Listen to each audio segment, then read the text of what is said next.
Serius. So.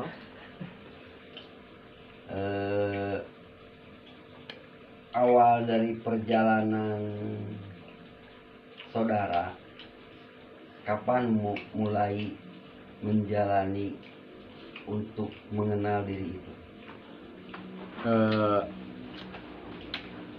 Awal mula saya mengenal diri sendiri itu berproses dari saya pernah bertemu dengan seorang paranormal, bisa dikatakan seperti itu, paranormal. Nah, saya tertarik dengan kesaktiannya. Nah, dari kesaktiannya itu saya tertarik dan pernah berdua lah istilahnya, kita ngobrol, ternyata dia bisa apa yang saya inginkan dan saya dari kecil lah katakan, dia tahu bisa menebak saya dari kecil sampai saya dewasa, dan keinginan saya dia tahu. Makanya di situ saya tertarik karena dengan ilmu. Saya masih awam itu ya Pak ya. Saya di situ masih belum terpikirkan itu, cuman saya tertariknya dengan kesaktiannya, kenapa dia bisa mengerti keadaan saya dan kemauan saya. Jadi intinya bisa mengetahui isi hati dan pikiran itu. Dan pikiran dan keinginan saya dia tahu semuanya. Saya di situ heran kan, ada rasa heran kenapa ini orang kok bisa tahu tanpa dia itu mengenal saya dari kecil. Baru ketemu, katakanlah bisa dikatakan baru ketemu, malahan dia orang seberang gitu kan.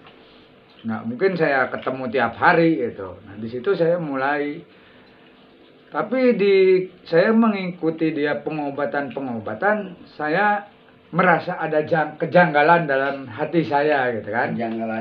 Kejanggalannya itu dia bisa membaca ke depan kan, kejanggalan apa benar apa tidak saya juga belum, di situ masih awam, saya belum ngerti. Jadi kejanggalan itu semakin membesar karena di situ ada pembayaran, ada harus ini harus dan jadi dia itu jual beli ilmu. Nah, jadi bisa dikatakan seperti itu. Saya kurang ngerti sampai sejauh itu waktu di situ. Dan syarat-syaratnya pun saya banyak yang aneh gitu kan. Kadang-kadang murah tapi susah. Maksudnya mengerti kan, murah tapi susah gitu. Murah tapi susah kan bikin orang bingung. Sampai saya ngikutin beberapa pengobatan ke sana kemari karena dia pengen sama saya gitu. Saya bisa dikatakan sebagai penerjemah karena dia orang seberang dan dia saya ditinggal di Jawa, dia harus bisa, dia waktu itu pertama barulah ke Jawa, jadi dia bahasa Indonesianya kurang jelas, jadi pengen saya penerjemah gitu. Jadi awalnya itu bukan berarti untuk mengenal diri karena dari ilmu terkait itu. Nah, ntar awal mulanya saya tertarik dengan kesaktian. Intinya seperti itu. Jadi terus bagaimana perjalanannya tuh? Nah, di situ suatu saat saya ada keinginan di situ karena kehidupan saya merasa perih, banyak masalah kan. Di situ saya ada keinginan sama orang sakti itu, atau bisa dikatakan paranormal karena dekat gitu. Di situ saya ada keinginan karena saya ingin, intinya pengen dihargai orang, pengen gampang menghadapi kehidupan, gampang menghadapi kehidupan, gampang mencari rezeki, pengen dihargai orang, pengen disegani orang. Akhirnya saya meminta ke orang tersebut, meminta ilmu. Nah kan gitu, seperti itu. Jadi minta ilmu karena keinginan saya ini, karena udah dekat, dekat sekali lah. Nah dari situ ilmu itu akhirnya saya dikasih ilmu itu. Nah ilmu itu dengan bacaan-bacaan, ada sebagian yang bacaan dari bahasa seberangnya dia, bahasa seberangnya, tapi tetap yang di depan pakai kalimat di dalam Al-Quran ada. Terus bagaimana hasil daripada saudara menjalankan ritual itu, hasil daripada ritual itu apa yang terasa gitu? Hasil daripada ritual itu yang saya rasakan, ternyata bagi orang sekitar yang mungkin sama ya. Nah, di situ banyak reaksi saya. Reaksi gimana? Reaksi dari orang-orang sekitar yang mungkin sama seperti saya atau bisa dikatakan sama gimana ya? Sama. Nah, sama tuh sefrekuensi atau gitu. Nah, Frekuensi. satu frekuensi.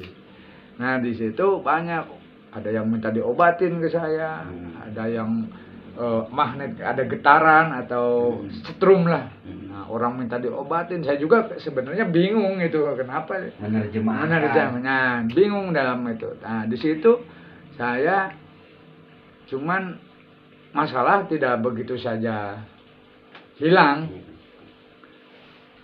Terus? Tidak begitu saja hilang, saya malahan badan sakit-sakit, badan terasa berat. Jadi efek samping daripada ritual yang diberikan itu sepertinya saudara ini merasakan kesakitan seluruh tubuh. Nah, jadi pegel-pegel pengennya dipijit, pengennya itu, kepala pusing. Kalau minum, katakanlah kok minum kopi aja saya udah nggak sanggup, soalnya enak apa ini. Nah kan mual apa-apa, jadi nggak nyaman lah ke tubuh. Karena saya dari orang-orang sekitar yang sefrekuensi, kamu ada itu, kamu ada ini, kamu ada ini dalam badan kamu ada ini. Bahkan ada yang menyebut di dalam diri saya itu ada yang ngikutin, yaitu sesuatu mau dari katanya sancang apa. Nah, sancang mau lah gitu. Itu yang dirasakan oleh saudara ini, apakah ada reaksi ke dalam tubuh itu, ada getaran, ada gerak, ada sesuatu yang di luar nalar atau tidak? Nah, saya di situ masih belum melihat sesuatu atau merasakan apa, cuman di badan saya berat lah intinya. Ini badan berat, pundak berat, terus sering mual.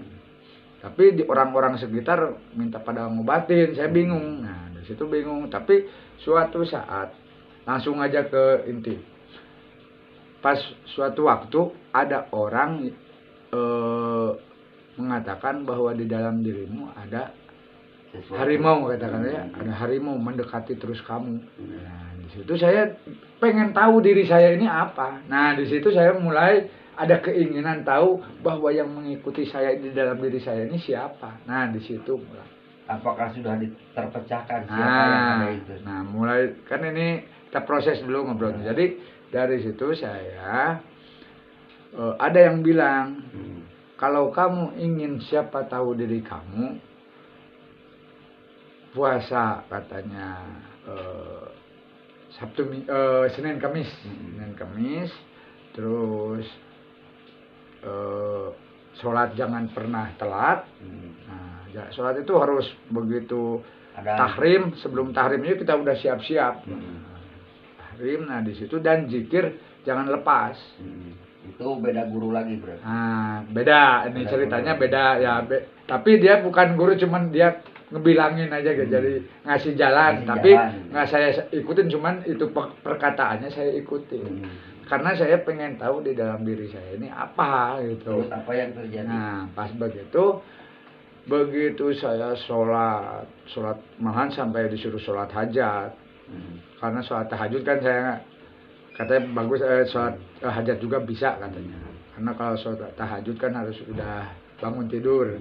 Jadi kalau sholat hajat bebas, yang penting malam belum tidur. Nah, di situ saya ada menemukan titik terang sedikit dari sholat hajat, sholat 5 waktu yang tanpa ditelat-telat lah. Nah, sama puasa Senin Kamis, di situ ada titik terang saya. Badan saya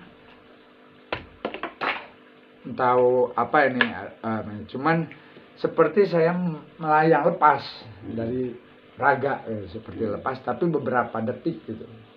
Karena zikir saya tanpa lepas, tapi itu pun di waktu siang hari dan di waktu ramai di pasar.